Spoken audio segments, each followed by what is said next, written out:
Sean Tindell, Commissioner, Department of Public Safety. Good morning, sir. How are you? Doing good. Good morning, Paul. I have one story here. A record number of firearms were intercepted in 2023 at the Jackson airport. TSA said yesterday, press release, that officers intercepted 35 firearms at checkpoints at the Jackson airport last year. It's a jump from the record 24 intercepted in the year before, or a 46% increase. Beyond Jackson, several firearms were intercepted at other airports in our state. 278 firearms intercepted in 2013. We had them at Gulfport, 7 in Gulfport, Biloxi. Golden Triangle had 5. Tupelo had 2. Mid-Delta Regional 1. And TSA said on Monday, press release, officers intercepted 35 firearms at checkpoints, as I said, in Jackson. And many of these were fully loaded with a round in the chamber. So I don't know what people are thinking about, but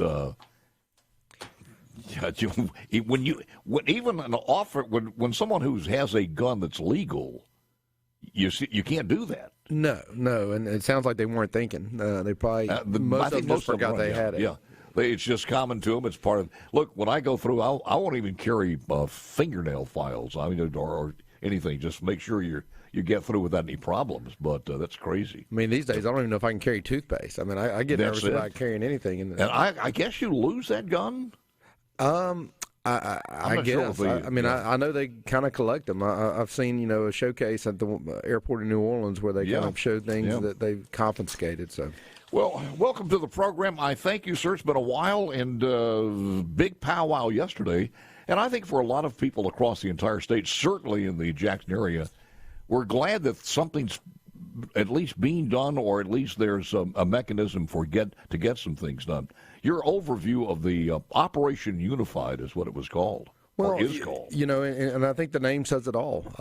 We've got local law enforcement, state law enforcement, federal law enforcement coming together in a unified front to try to combat violent crime within the city of Jackson. And, y'all have monitored, as well as the folks in and around the Capitol have seen some of the, pushback against the growth of Capitol Police and to have everybody there, including the mayor and the governor, talking about working together to make better public safety for the city of Jackson and the state is I think a big leap. And the reality is Capitol Police is going to do what it's been doing. NBN is going to do what it's been doing. Highway Patrol is going to do what it's been doing. Jackson PD is going to do that too. But we're all going to be doing it together. We're going to be working together, sharing information. And, really a prime example of that is the, of course, we had the incident back in October on Atkins Beasley where 2 individuals in a car were, firing rounds and shooting all over the place. And, once that information was able to be put out into the public and we got a hold of it. Shortly after that, we made an arrest last Friday and got the subject. So, that just shows the importance of communicating and sharing that type of information so that we can work together and get violent criminals like that off the street. Point of clarification on the Capital District and the expansion as far as the bill is concerned. That expanded area doesn't happen until July 1st, or is it already in effect? That expanded area does not happen until July 1st. But what did occur last year was the jurisdictional authority of Capitol Police extended throughout the city of Jackson. So in the CCID, Capitol Police has primary jurisdiction. I got you. Throughout the rest of the city, much like the county, they're kind of a secondary jurisdiction, so that JPD has primary jurisdiction in the other parts of the city. Give me an idea what it looks like as far as Capitol Police and what it will look like a year from now as far as the expansion. Well, one, we're going obviously a little bit further north, but what we are doing is adding police officers. So, when we started out 2 years ago with Capitol Police, we had about 75. We're up to over 150. Our goal is to be at 180 by the end of this year, and then going into next year, getting that number up closer to 225 Capitol Police officers. And that's what we feel like we need to cover, of course, the important buildings that we have in the CCID, the commercial districts, as well as the residential homes that are going to be a greater part of the expanded area. One of the equations in there is that Jackson was they needed new officers. I mean, I think they were half the force, or they were down quite a bit. How does that look? They have upped their salaries with JPD, and so I think they're getting some good officers back and getting some new officers coming in. And I can tell you, under Chief Wade, it seems like there's some excitement that they're going to be able to get out there and really do what they do as law enforcement officers and work hand in hand with other agencies like us. So, I think there's some excitement there. One of the challenges with every law enforcement division in this state, including ours, is recruiting law enforcement into the profession, and particularly when you're talking about new law enforcement officers. And I've met with Chief Lucky, I've met with some of our other divisions, and said, I really want us to make an impact on recruiting some of these community college, military, people that are getting out of the military and college graduates about coming into a career in law enforcement. But to do that, we really have to look at the salaries that we're providing and make sure that we're competitive. The reality is you go to Memphis, Tennessee, and their starting salaries are close to $70,000. You go to neighboring states for their state police and highway patrols, they're over $60,000. So if you're going to compete, just like any other business, for the best and brightest, you better put the money where your mouth is and be ready to pay for them. Police officer on the beat or on the ground or in the car is part of it, but you and I both know that one of the important names in this gathering was Hinds County District Attorney Jody Owens, or any of the district attorneys and judges and the court system. We've been failing across America, putting these people back on the streets as far as the bond issues and bail and things like that, or just lenient citizen or sentences. And is this working relationship going to take care of that, or going to work on that? I think we're going to work on that. Of course, with the expanded the new CCID court coming in, at least on the misdemeanor front. That's going to be beneficial. We've asked for some budget money to house some of the inmates, or not inmates, but just some of the people that are being held on bond. Put them in other facilities, trying to make sure that we don't just become a catch and release program. I mean, if somebody that gets arrested, they're entitled to a bond, but if they're a violent criminal or they're a threat to society, we need to have somewhere to keep them in jail until they can have their trial date. And so, trying to make sure we have those facilities is important. And then, working with I've met with DA Jody Owen, and I know his heart's in the right place. He's wanting to put violent criminals behind bars and make our capital city safer. And I've met with U.S. Attorney Todd G., and he's adamant about going after some of these ones that have modified Glocks that are, shooting automatically, or are made to shoot automatically through the city. And so on the federal side, they're really pushing on these prosecutions. And I met with Attorney General Lynn Fitch last night, and they're going to be a part of this effort as well. And her team is going to do what they can from the state level, from a law enforcement perspective, as well as a prosecutorial perspective when they can, to help push these cases. So when it's a unified front, I mean, it crosses multiple state agencies, it crosses multiple federal agencies, and it crosses multiple local agencies coming together to do this. Was anything said or modified as far as this curfew is concerned? Because I think one of the initial things we heard, like the fine was $25, which is it seemed like it should be more than that. Well, and one of the things I read, I think one of the judges had reversed the curfew as far as it being an offense that somebody could be arrested for. So I don't know where that stands, but it certainly makes sense. I mean, it's like my mom said, nothing happens good after midnight. So get on home. And so these kids, running the streets at night, and we need to find some things for them to do that keep them off the streets and keep them engaged. Well, so wait a minute. If you got a 13, or let's say a 16-year-old riding around at 2:00 in the morning, is he going to be just told to go home? That's it? Again, that's something I've got to look at what the judge actually wrote down. But my understanding, there was some issues with it based upon a judge's ruling. Now, really? I don't know how they do it. How do they do it? Other places do a curfew. Well, I guess they got different judges. Bingo. We got more coming. On the C-Smart text line, 601-879-4395. Republicans are always bringing a knife to a gunfight with Democrats. This is Larry. We get rid of Santos before legal proceedings could even be completed, apparently trying to set a moral example, while the Democrats are doing nothing to Bob Menendez in the Senate, who's charged by the FBI accepting bribes for influence peddling, et cetera, et cetera. Well, he's absolutely right, but that's another story. The ceasefire text line busy this morning. In the House, it is Sean Tindell, Commissioner, Department of Public Safety. Sean, when you start looking at the multifaceted approach that came out of this meeting yesterday in this Operation Unified, just some bullet points on how this is going to all work together.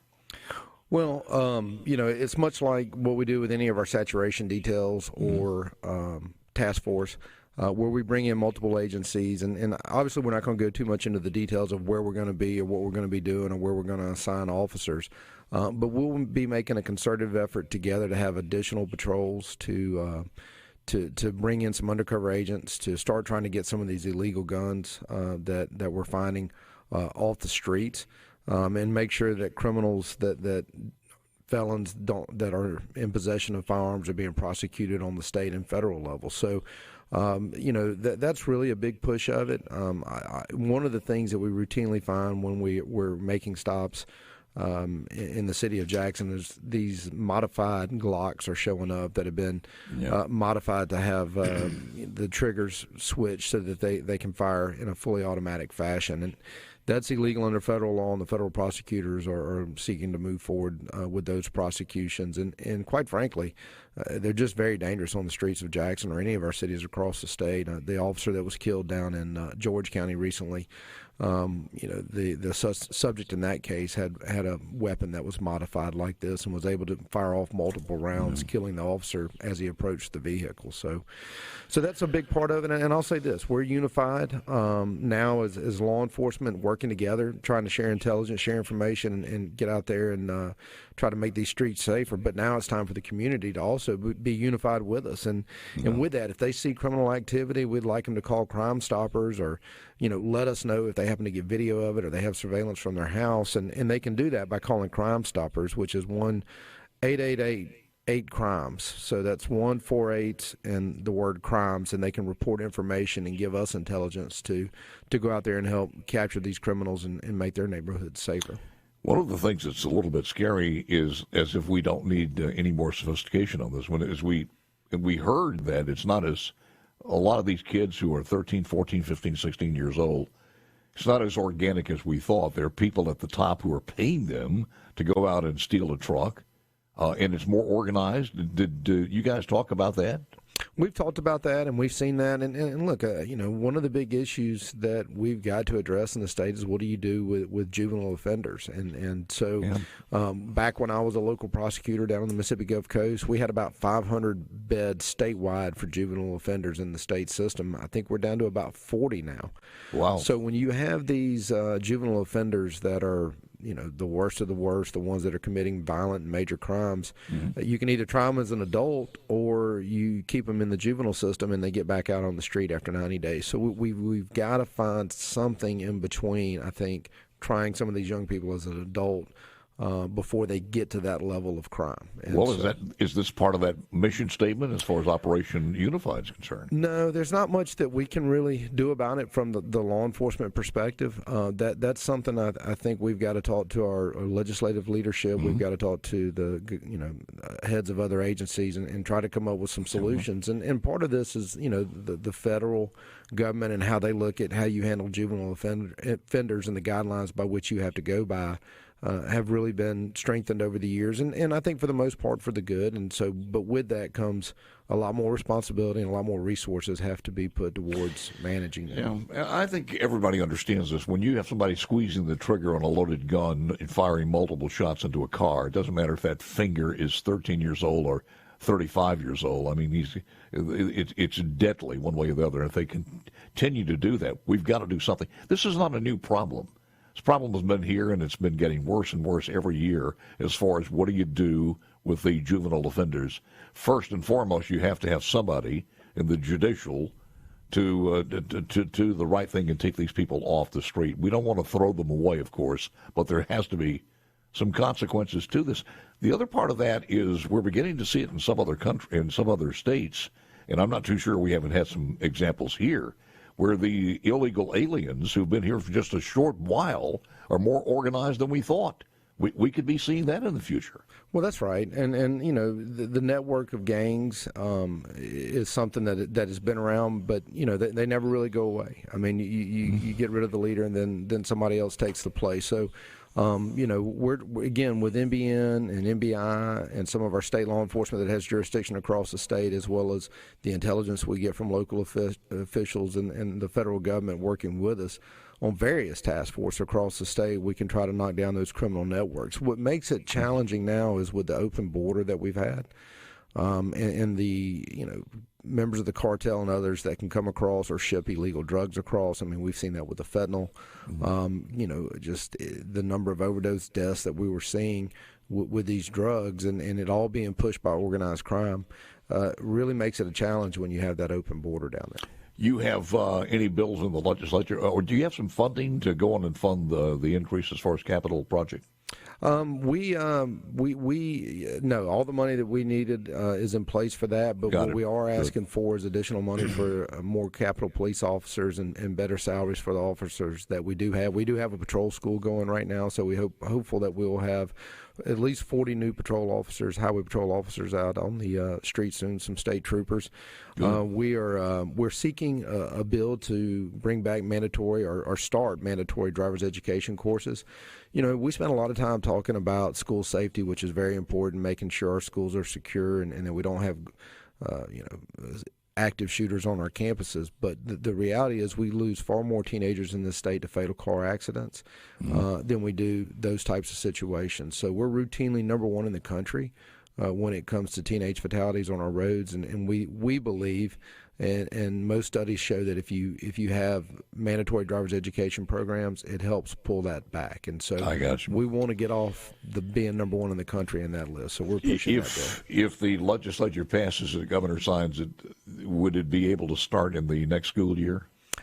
I don't know that we'd be able to do it that quick, but I think there's an avenue for it. I think it's going to have to be one of those things where the schools offer it, and we also have private instructors. We've got to realize some folks are homeschooled. Some folks, might have just never gotten a driver's license, and they're 22 years old now, and they need to be able to go take a course. So we're trying to navigate some of those things, I think once we get there, that's going to make our roads safe and much safer than they have been. And the driver's education, look, I got a 16-year-old at home, 14-year-old, and we're in those ages where they're starting to drive, and I fully see the importance of having some sort of driver's education course that's something other than mom and dad teaching them. All of our farmer friends out there, their kids have already got their driver's ed on tractors across the state, so that's a permit that should be given them immediately. Seriously, though, when you start looking at all of the things that how far we've come in the Driver's License Bureau and everything else, I know one of the next steps is to get the new building in, get it coordinated, and get that on. Is that going to happen this year? You're going to be able to move in? I think we'll be in early 2025. So they are moving along. We've got regular meetings, getting the progress, and it really is a fascinating headquarters building. When you talk about the agencies we have at the Department of Public Safety, and I'll go through them again. We've got the Mississippi Highway Patrol. We have Mississippi Bureau of Investigation, Bureau of Narcotics, the Capitol Police, the Mississippi Office of Homeland Security, the Commercial Transportation Enforcement Division, Driver Services, Public Safety Planning, the Mississippi Crime Lab, the Mississippi Medical Examiner's Office, Crime Stoppers. Those are 11 divisions that house multiple divisions within them. It's your state public safety department, and put it all under one roof so that we can share intelligence and operate in a more efficient management style, I think is a great thing. Not to give away anything, of course, but I know you meet regularly with all the department heads. What's narcotics telling you, of course, as far as what they're seeing across the state? We've been really working hard on trying to do public outreach, going into schools, talking to young people about the dangers of drugs and fentanyl being and unsuspecting things that you might get from a friend. And the good news is we saw an enormous amount of overdose deaths coming out of COVID in 2021. We have seen about a 50% decline in those overdose deaths. So that's been a really good thing, and I think a lot of that is the outreach. I think a lot of it's the work that we're doing with task force and local communities trying to bring down these drug networks that we know are present. And highway patrols and our other interdiction teams have done a great job on the interstate trying to stop the traffic of these drugs through our state. Give you final thoughts when we return on a short segment right after this with Sean Tindell. Come in, Sean Tindell. Anything, just real quick here, anything as far as bills that you want to spotlight going through Judiciary, Senate, or House? Or? Yeah, another, I think, important bill that we've been working with the Sheriffs and the Police Chiefs Association on it, is modifying the Board of Minimum Standards and Training for law enforcement, trying to give some additional investigators and the authority to investigate allegations of misconduct by law enforcement officers to that board, as well as trying to have additional training. As it stands now, municipal police departments have to receive annual training, continuing education as law enforcement officers. Sheriffs and state law enforcement do not. And so we're wanting to mandate that sheriff's offices as well as state law enforcement get that continuing education like our municipal departments do. And that's a worrisome hodgepodge, because I'm not sure how they do this in other states, but it seems like one of the things that needs to be standardized across the entire state. It just 100%, and we feel like it's a duty of the board, and if we can have more investigators to go in to look into incidences that occur with police misconduct, then we can stop it before it gets to a level and remove somebody's authority to be a law enforcement officer before we have a situation like we've had in Rankin County or on the Mississippi Gulf Coast, where we just had a law enforcement officer plead guilty to, I think, felony embezzlement. So, we're going to try to do a better job of policing ourselves with the Board of Minimum Standards. Anything else? Well, today is Valentine's Day, so I would like to give a big shout out to the three lovely ladies in my life, my wife, Claire, my daughter, Meredith, and my mother, Dora. Happy Valentine's Day, ladies. There you go. What do you call it when you get burnt out in the middle of the week? Ash Wednesday. Ash Wednesday, yeah. That's from Robert in Hattiesburg. He'll be appearing at the Laundromat and Tax Service in Hattiesburg for the next couple of days. Ash Wednesday. So it's not only Valentine's, it's Ash Wednesday. So there you go. It's a busy day for Catholics. I did. There was one other thing here that I wanted to make. Oh, the tags. Everybody's seeing the new tags out there. Of course, you're not responsible for that, but they're not bad. They look pretty good. I think people will get used to them. I've heard a lot of complaints about it, but have we ever had a tag that somebody doesn't complain? When they had the Mississippi Gulf Coast tag with the lighthouse down there, nobody complained about that one. Not down there. They did up in North Mississippi. They said, well, we have very few lighthouses in Corinth. I know. I'm teasing. I'm just a coast boy. Always good to have you, sir. Appreciate it very, very much. Happy Valentine's to you, and Ash Wednesday as well. Happy Valentine's and Ash Wednesday to y'all, and thank you for having us on. We appreciate you. You got it. Senate gavels in at 10 o'clock this morning. The House gavels in at 2 p.m. this